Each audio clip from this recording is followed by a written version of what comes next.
பார்த்தோம் அப்படின்னாக்கா, socialism, secularism, democracy, சோவர்ஜினிட்டி இதெல்லாம் என்ன அப்படின்னாக்கா, எல்லாருக்கும் ஈக்குவலான ஆப்பர்ச்சுனிட்டி கிடைக்கணும். அதுதான் வந்து சோஷியலிசம்னா, நம்ம யாரும் இந்த குரூப்பை சேர்ந்தவங்க, அந்த குரூப்பை சேர்ந்தவங்க, ஜாதி, சமயம் இந்த வேறுபாடெல்லாம் இல்லாம எல்லாருக்கும் எஜுகேஷன் கிடைக்கணும். அதேமாதிரி செக்யூலரிசம் அப்படிங்கிறது என்னன்னாக்கா, குறிப்பிட்ட சமூகத்தை மட்டும் அ இது பார்ட்டிசிபேட் பண்ணக்கூடாது. பர்ட்டிகுலரா ஒரு ரிலீஜியன வந்து என்ஹான்ஸ் பண்ணக்கூடாது.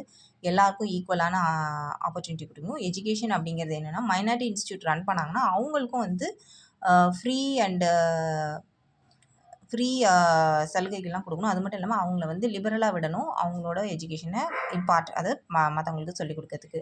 டெமோக்ரஸி அப்படிங்கிறது என்னன்னா, ஒரு சிவிலியனா நம்ம இந்த நாட்ல இருக்கும்போது, நம்ம நாட்ல இருக்கக்கூடிய எல்லாருக்குமே வந்து சமமான வாய்ப்பு கிடைக்கணும் அப்படிங்கிறது தான் வந்து இந்த டெமோக்ரஸி அப்படிங்கிற வார்த்தை வந்து சொல்லுது.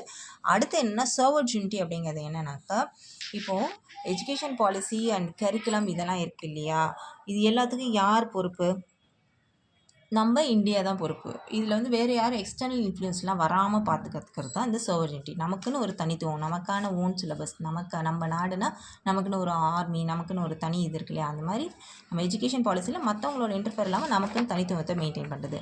அது மாதிரி எக்லிட்டேரியன் ஸ்டேட் அப்படிங்கிறது என்ன? எஜுகேஷன் டு ஆல் நான் சொன்னதான். எல்லாருக்கும் சமமான வாய்ப்பு.